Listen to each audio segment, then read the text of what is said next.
Assalamualaikum dan selamat sejahtera kepada Dr. Hanita, pensyarah bagi subjek kaedah mengajar. Nama saya Nur Atika dari kumpulan 14 bersama ahli kumpulan saya yang lain, Muhammad Syazwan Nizam, Nabila Husna dan Nur Hidayatul Izzati akan membuat pembentangan bagi tugasan 2 iaitu inovasi rancangan pengajaran harian dan justifikasi. Rancangan pengajaran harian yang kami hasilkan ialah RPH Matematik Tingkatan 1 yang bertarikh 11 April 2022 pada hari Isnin masa 9.10 hingga 10.10 pagi selama 1 jam bertempat di kelas 1 Ibnu Sina, bilangan murid seramai 36 orang dan bertajuk Nombor Nisbah. RPH ini telah dibina berdasarkan standard kandungan di SKP Matematik Tingkatan 1 iaitu 1.2 operasi asas aritmetik yang melibatkan integer bagi standard pembelajaran 1.2.2 mendarab dan membahagi integer menggunakan pelbagai kaedah, seterusnya membuat generalisasi tentang pendaraban dan pembahagian integer. Seterusnya 1.2.6 menyelesaikan masalah yang melibatkan integer. Bagi objektif pembelajaran, di akhir pengajaran dan pembelajaran, murid dapat mendarab dan membahagi integer menggunakan pelbagai kaedah. Seterusnya membuat generalisasi tentang pendaraban dan pembahagian integer. Yang kedua, menyelesaikan masalah yang melibatkan integer. Bagi kriteria kejayaan pula, murid dapat melengkapkan 3 latihan latih diri, mahir diri dan aktiviti penerokaan yang diberikan dengan betul dan tepat. Untuk aktiviti di fasa permulaan, murid mendengar penerangan guru tentang isi pelajaran dan kaitannya dengan objektif pelajaran dan kriteria kejayaan. Murid akan diterangkan mengenai mendarab dan membahagi integer menggunakan pelbagai kaedah. Selain itu, murid diminta menjawab soalan di papan putih, seterusnya membuat generalisasi tentang pendaraban dan pembahagian integer. Bagi PBM yang digunakan adalah slide PowerPoint dan murid-murid akan menerapkan nilai tekun, rajin dan berdisiplin. Manakala strategi PNP yang digunakan dalam PNP ini adalah pendekatan berpusatkan guru, kaedah komunikatif dan kaedah penerangan. Seterusnya di fasa perkembangan, murid dibahagikan kepada beberapa kumpulan, kemudian setiap ahli kumpulan mempunyai peranan dan setiap peranan dimainkan secara berkili-kili berkaitan dengan proses mendarab dan membahagi integer. Aktiviti ini memerlukan 4 orang murid dan murid pertama perlu menyusun kad seperti kipas, murid kedua perlu memilih kad dan membacakan soalan, murid ketiga perlu menjawab soalan dan murid keempat memberi respon dan pujian kepada jawapan rakan yang diberi. Seterusnya, semua ahli kumpulan hendaklah membincangkan suatu topik penyelesaian masalah melibatkan integer, kemudian mencatatkannya di kertas sebab dan memaparkannya di tempat pasukan masing-masing. Untuk bahan bantuan mengajar, kad manila dan kertas sebab digunakan dan nilai-nilai yang perlu murid terapkan adalah rajin, bekerjasama, berdisiplin dan mematuhi arahan. Manakala strategi PNP yang digunakan adalah pendekatan berpusatkan murid, pembelajaran kooperatif dan teknik perbincangan. Okay, seterusnya untuk fasa penutup aktiviti, setiap kumpulan akan bergerak daripada kumpulan ke satu kumpulan yang lain untuk membuat penilaian hasil kerja kumpulan, hasil kerja darab dan bahagi itu. Jadi setiap ahli kumpulan akan memberi komen dan serta menambah idea menggunakan pen yang berbeza. Murid akan membaiki jika ada kesalahan hasil darab dan bahagi, mereka akan membaiki hasil darab di dalam kertas kumpulan lain menggunakan pen yang berbeza. Okey, guru juga akan berjawab dengan murid tentang keseluruhan aktiviti. Guru akan bertanya adakah murid dapat membuat hasil darab dan bahagi dengan baik ataupun mereka masih tidak faham. Setelah semuanya selesai, murid akan melengkapkan latihan yang telah diberikan oleh guru. Sementara itu, murid akan mendengar guru membuat kesimpulan tentang keseluruhan isi pembelajaran pada hari tersebut. Murid juga akan diberi pujian dan ganjaran atas kerjasama berpasukan yang telah diberikan. Untuk bahan bantu mengajar, guru menggunakan slide PowerPoint untuk mempamerkan hasil kerja murid serta formula hasil darab dan bahagi. Nilai murni yang terdapat dalam pembelajaran hari ini ialah berani, rajin dan patuh arahan, iaitu patuh arahan guru. Strategi PDP, kita menggunakan prinsip 5P, iaitu pergayaan dan pemulihan. Bagi pengetahuan yang sedia ada untuk pembelajaran ini, murid pernah mempelajari proses mendarat dan membahagi integer. Jadi untuk modul pada hari ini, guru menggunakan pendekatan yang berbeza daripada pembelajaran proses mendarat dan membahagi integer yang lepas. Untuk strategi PDP, pembelajaran secara konseptual, teknik main peranan, teknik soal jawab iaitu antara guru dan murid, dan kaedah komunikatif.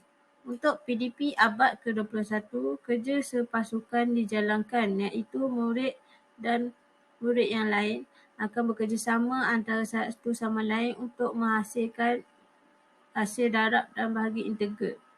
Kemahiran berfikir arah satu mempamerkan teknik mengaplikasi, iaitu murid mengaplikasi formula ke atas soalan yang telah diberikan oleh guru.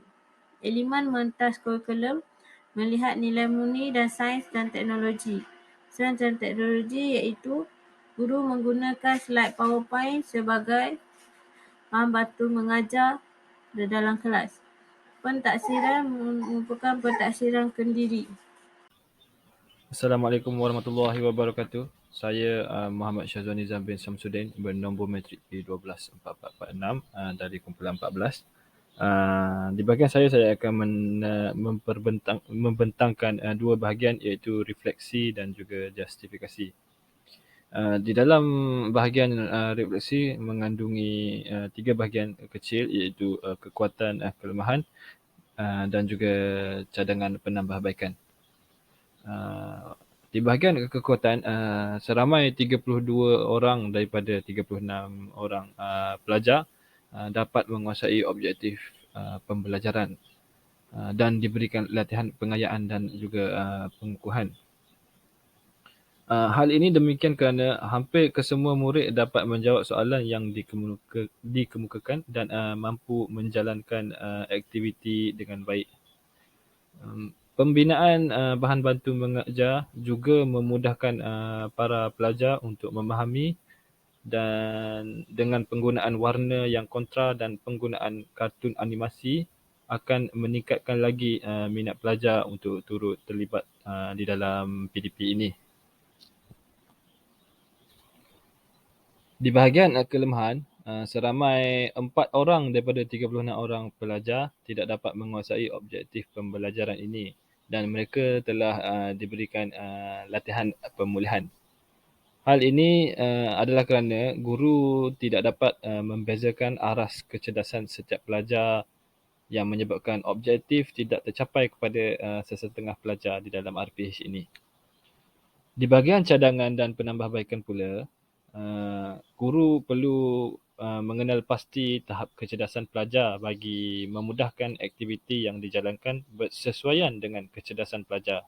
Guru juga perlu menambahkan aktiviti berkumpulan pada perancangan aktiviti yang di masa yang akan datang. Seterusnya adalah bahagian justifikasi untuk rancangan pengajaran harian ini. Rancangan pengajaran harian ini memilih nombor nisbah sebagai topik pembelajaran murid. Sebagai seindaksi, guru menayangkan satu video yang bertajuk nombor nisbah kepada murid. Dalam aktiviti ini, guru menggunakan alat bahan bantu mengajar BBM, iaitu LCD projector dan juga komputer untuk memaparkan video bertemakan nombor nisbah selama 3 minit. Hal ini bermakna guru telah mengintegrasikan penggunaan TMK, iaitu teknologi maklumat dan komunikasi dalam seindaksi, iaitu tayangan video. Aktiviti yang menggunakan TMK sebagai bahan bantu mengajar ini adalah bertujuan untuk meningkatkan keupayaan berfikir serta menggalakkan respon daripada pelajar. Hal ini disebabkan oleh kebanyakan murid biasanya mempunyai gaya pembelajaran mereka yang tersendiri, seperti contoh memerlukan penggunaan visual, audio ataupun kinestetik untuk membantu mereka untuk kekal fokus semasa proses PDP. Di dalam RPH ini juga pembelajaran kontekstual juga digunakan. Pembelajaran kontekstual ini digunakan adalah bertujuan untuk memastikan murid dapat mengaitkan isi pembelajaran mereka dengan kehidupan harian. Ianya boleh diadakan ketika guru menayangkan video nombor nisbah. Seterusnya, teknik soal jawab juga digunakan oleh guru di dalam RPH ini. Bertujuan untuk mengesan pengetahuan pelajar berkaitan pendarapan dan juga pembahagian integer. Teknik soal jawab ini secara tidak langsung akan membantu untuk menajamkan pemikiran pelajar dan juga di samping itu dapat mewujudkan suasana pembelajaran yang lebih dinamik dan juga berkesan. Di dalam aktiviti RPH ini, pada fasa permulaan, murid diminta untuk mengimbas kembali pembelajaran yang lalu. Aktiviti ini akan secara keseluruhannya akan menekankan kemahiran mendengar dan bertutur sambil mengaplikasikan kaedah komunikatif menggunakan perbincangan sebagai kaedah dan teknik pengajaran. Kaedah komunikatif ini diaplikasikan dalam RPH ini kerana objektif umum pembelajaran adalah untuk memastikan murid berkeupayaan untuk mengemukakan pendapat mereka secara kritis berkaitan dengan tajuk yang mereka pelajari.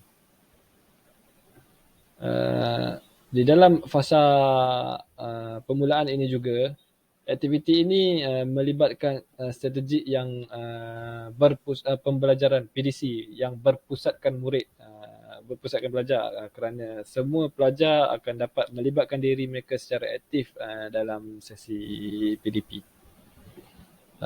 Di dalam aktiviti fasa perkembangan pula, guru menggunakan teknik main peranan untuk murid menyelesaikan masalah darab dan bahagi. Teknik main peranan ini diaplikasikan adalah kerana objektif PDP adalah untuk memastikan murid dapat mendarab dan juga membahagi integer menggunakan pelbagai kaedah. Aktiviti main peranan ini mampu untuk meningkatkan kefahaman tahap isi-isi pelajaran, merangsang kredibiliti pendapat pelajar serta menjadikan pembelajaran ini sebagai mengukuhkan pemikiran mereka. Di samping itu, aktiviti main peranan ini juga dapat menarik minat para pelajar untuk turut terlibat di dalam PDP ini. Seterusnya, aktiviti di fasa penutup pula, beberapa orang pelajar telah dipilih secara rawak untuk menyatakan apa yang telah mereka pelajari pada hari tersebut. Aktiviti ini, murid juga diberikan lembaran kerja untuk diselesaikan di rumah dan seterusnya guru merumuskan keseluruhan isi pelajaran pada hari tersebut. Di akhir pembelajaran itu juga, guru akan memberikan pujian dan penghargaan kepada para pelajar di atas usaha mereka dan juga kerjasama mereka untuk melaksanakan PDP pada hari tersebut. Aktiviti ini dijalankan adalah bertujuan untuk menilaikan pencapaian objektif serta aktiviti PDP yang telah dilaksanakan pada hari tersebut. Itu saja daripada saya. Terima kasih. Di dalam RPH ini juga, pada aktiviti di fasa perkembangan, Ia mempunyai satu aktiviti yang melibatkan konsep inovasi, iaitu aktiviti main peranan yang melibatkan para pelajar untuk membentuk beberapa kumpulan. Di dalam kumpulan ini akan melibatkan seramai 4 orang pelajar untuk mengaplikasikan kaedah ataupun teknik soal jawab yang menggunakan kad manila yang dicipta yang mengandungi soalan yang berkaitan pendarapan dan juga pembahagian integer. Kad manila ini dipotong kepada beberapa bahagian kecil dan dicetakkan soalan-soalan dan juga formula pendarapan dan pembahagian integer. Kaedah main peranan untuk memilih kad manila ini adalah berkonsepkan ataupun bertemakan seperti permainan kad UNO. Selari dengan pembelajaran abad ke-21, aktiviti ini mengaplikasikan pembelajaran berpusatkan murid untuk menyelesaikan tugasan tanpa bergantung kepada guru dan juga cikgu. Sekaligus, aktiviti ini juga akan dapat menarik minat para pelajar untuk melibatkan diri mereka di dalam proses pembelajaran dan pengajaran ini. Sekian, terima kasih daripada kumpulan kami, iaitu kumpulan 14.